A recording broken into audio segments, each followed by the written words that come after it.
called me the villain. The words echo like chains dragged across stone.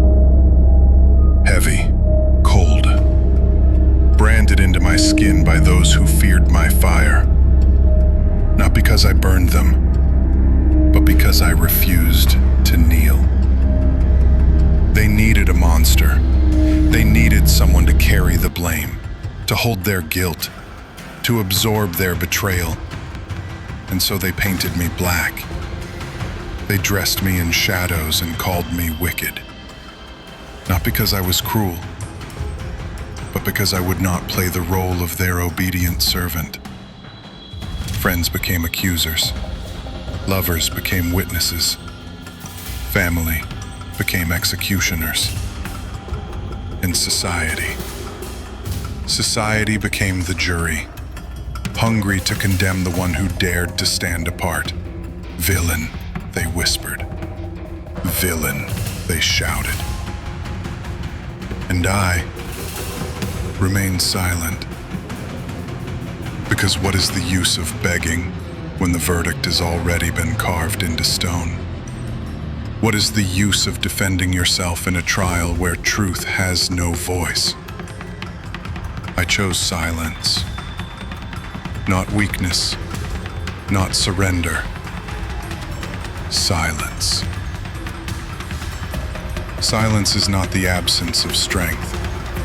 It is the gathering of storms. It is the pause before thunder tears open the sky. It is the deep inhale before the blade strikes. And in that silence, I listened. I listened to the lies they told about me. I listened to the fear behind their words. I listened to the tremor in their voices, the hesitation in their eyes. And I realized they did not call me villain because I was evil. They called me villain because I was free. The free man terrifies the chained. The unbroken terrifies the fragile. The wolf terrifies the herd. And so, they created a story to bind me. A story where I was the beast, where I was the shadow, where I was the... They gave me a name. Not my name. Not the one carved by blood, sweat, and scars, but the one born of their fear. Villain. They spat it like venom. They whispered it in shadows. They screamed it when the crowd demanded a target, and soon it became the only word attached to my face. I carried it. At first, like a wound, a scar that burned every time I heard it echo through the silence. But wounds heal, scars harden, and even venom, when swallowed enough times, becomes fuel. So I wore the label. I wore the mask. Not because it was true, but because it was necessary. They needed a villain. They needed someone to blame for their failures. Someone to carry the weight of their weakness so they could pretend their own collapse was never their fault. So I gave them what they needed. I became their shadow. I became the black figure they painted across their walls. I carried the burden of their hatred, not with shame, but with silence. Because deep down, I understood something they never could. The villain in their story is often the hero of his own. They betrayed me, and then told themselves I deserved it. They broke me, and then called me dangerous when I refused to die. They exiled me, and then whispered that I was too dark to ever return. But betrayal has a strange power. It reshapes the way you see. It turns every smile into a blade, every promise into a noose, every hand extended into the hand that will push you into the fire. And soon, I saw clearly. People don't want truth. They want excuses. They don't want to face their reflection. Shake the heavens. I carried the burden of being misunderstood, and in that weight, I found strength. I carried the chains of false judgment, and in that dragging, I built endurance. I carried the mask of villainy, and in that disguise, I found freedom. They thought they had banished me, but I was not banished. I was crowned in the shadows. Because here is the truth they will never speak. When they cast you out as villain, you are no longer bound by their fragile rules. When they exile you, they unknowingly hand you the kingdom of silence. And silence is where kings are made. So I let them write their story. I let them sing their lies. I let them curse my name in their fragile gatherings. Because while they were busy creating their monster, I was busy becoming something far more dangerous. Not a beast. Not a shadow. Not a villain. A king. In their story, I was the monster. But in mine, I was becoming a king. Betrayal. The word itself tastes like iron, like blood on the tongue after being struck, like rusted chains around the heart. It is not the strangers who wound you deepest. It is the hands you trusted, the voices you cherished, the faces you once swore you would protect. It was friends who became executioners, lovers who became liars, family who became ghosts. The very ones who promised forever were the first to vanish when the storm began. They looked at me, and with one sharp glance, they turned loyalty into a weapon. They smiled, while the dagger was already sliding between my ribs. They said my name with tenderness, while their hearts were already betraying me. And I bled. Oh, I bled. Not just from wounds of flesh, but from the soul being ripped apart piece by piece. Do you know the sound of betrayal?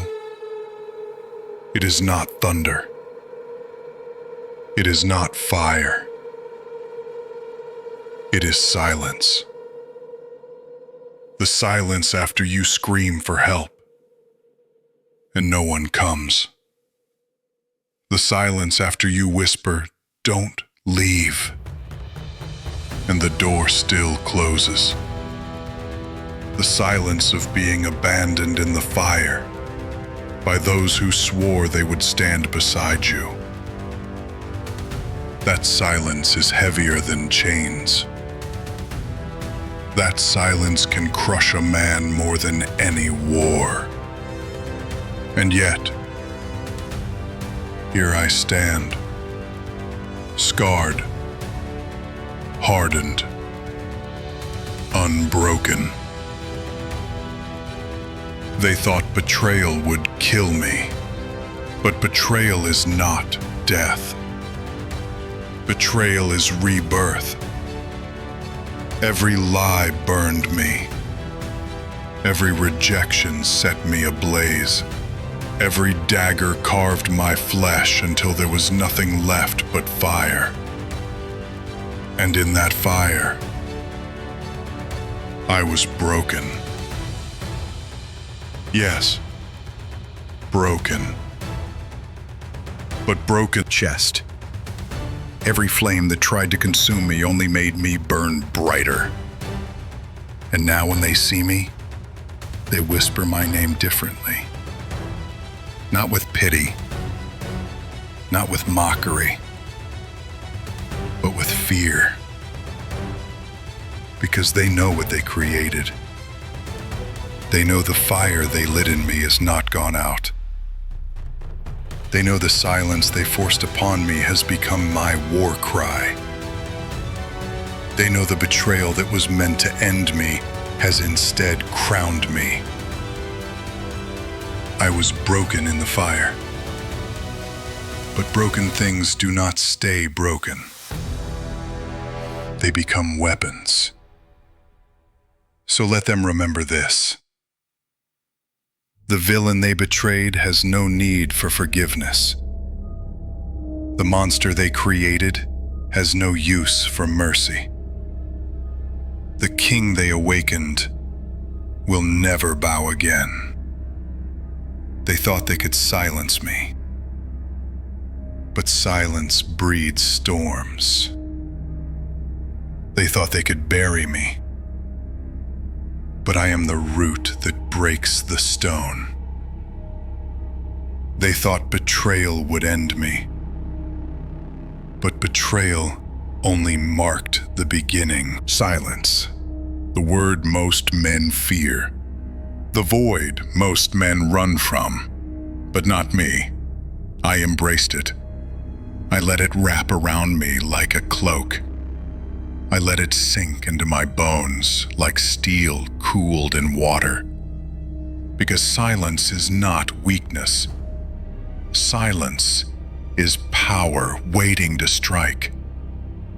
When betrayal stripped me bare, when the fire left nothing but ashes, I was forced into exile. Not exile of land, but exile of soul.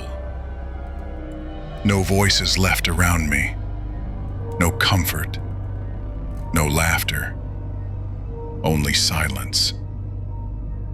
And at first it was torture. Nights stretched like endless roads.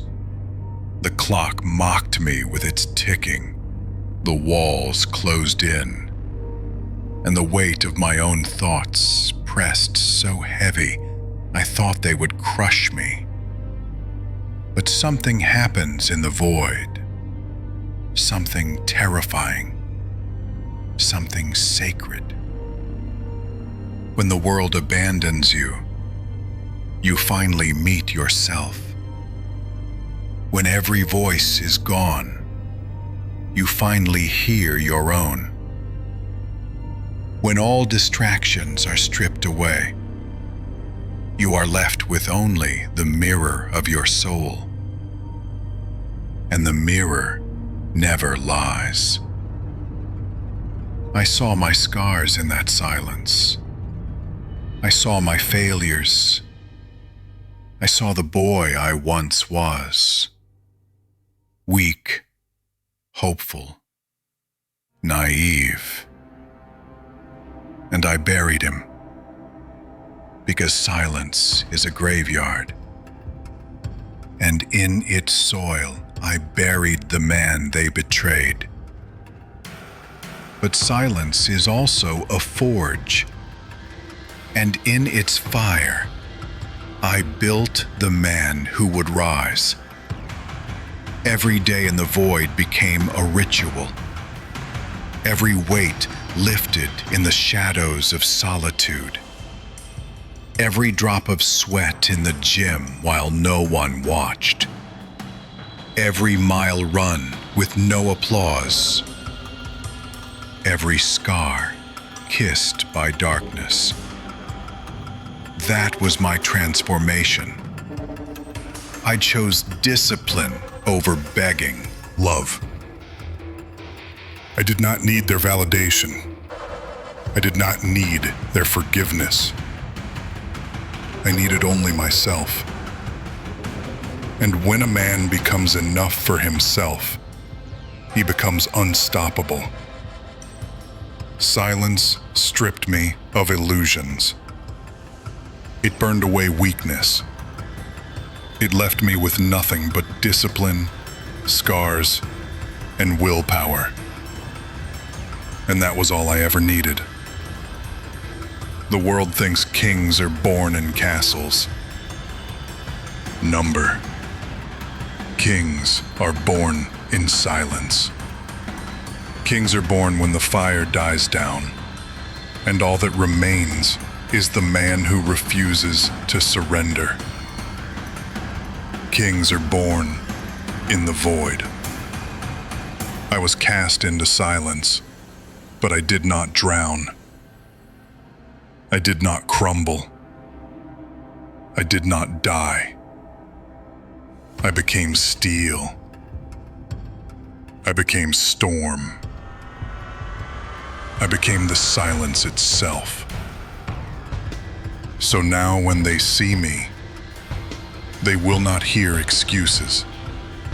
They will not hear pleas. They will not hear apologies. They will hear the silence they forced on me, speaking louder than their voices ever could.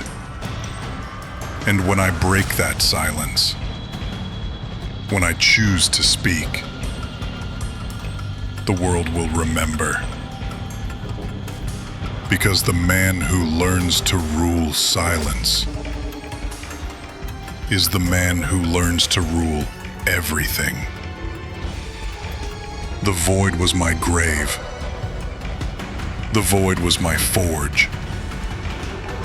The void was my crown.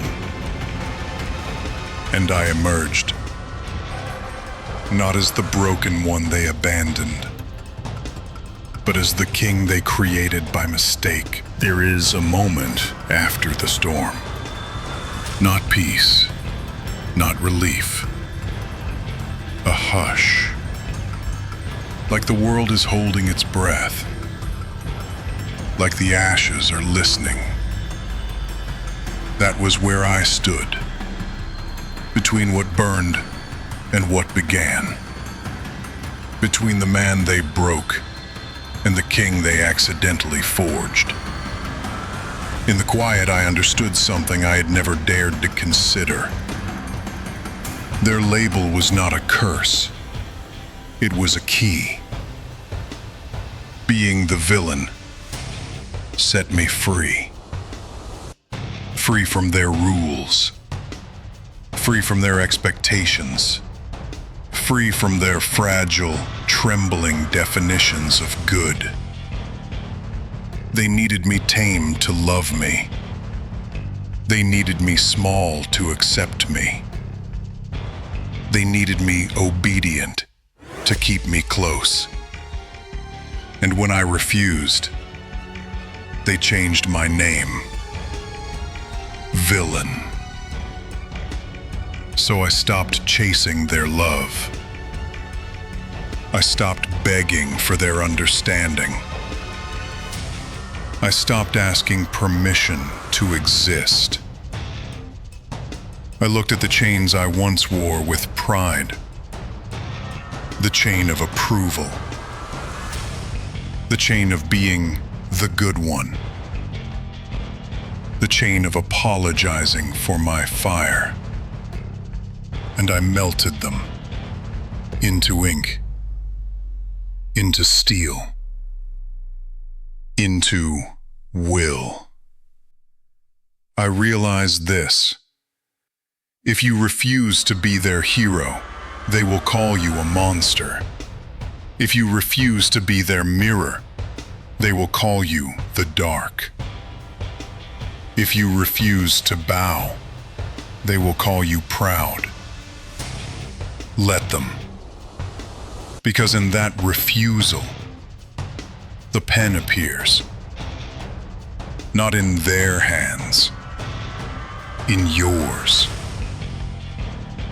Authorship, not over pages, over destiny. I stepped out of their script. I stepped out of their rehearsed lines. I stepped out of their chorus of comfort. And I wrote a single sentence that changed everything. Will never surrender again. I reclaim the narrative. I reclaim the meaning of my wounds. I reclaim the direction of my life. They called me selfish for choosing myself. They called me cruel for closing the gates. They called me arrogant for refusing to be a servant in their stories. Yet look closely. It was never cruelty. It was clarity.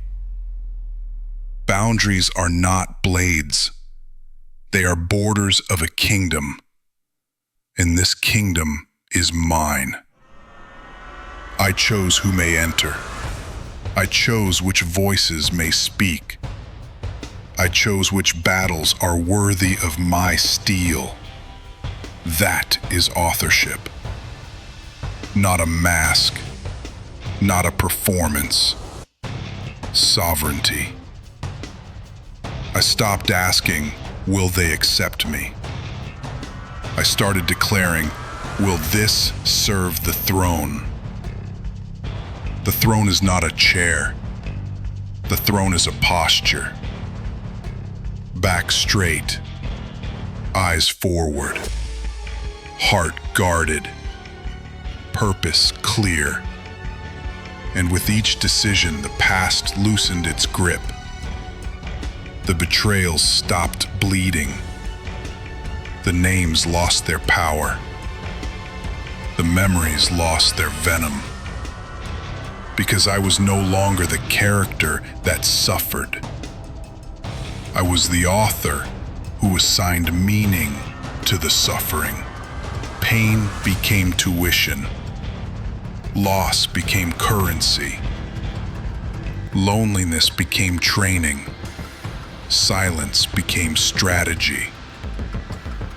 When I turned the page, I did not write revenge. I wrote resurrection. Not to prove them wrong, to prove me inevitable.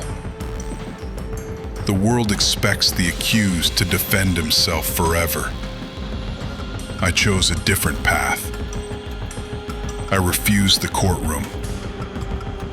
I walked into the library of my life, stacked with chapters written by other hands. And I set fire to the ones that no longer served the crown.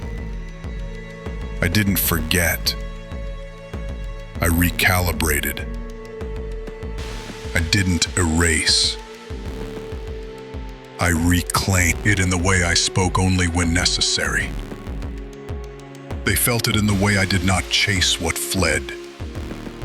They felt it in the way I no longer reached for hands that once let go. Authorship has a gravity.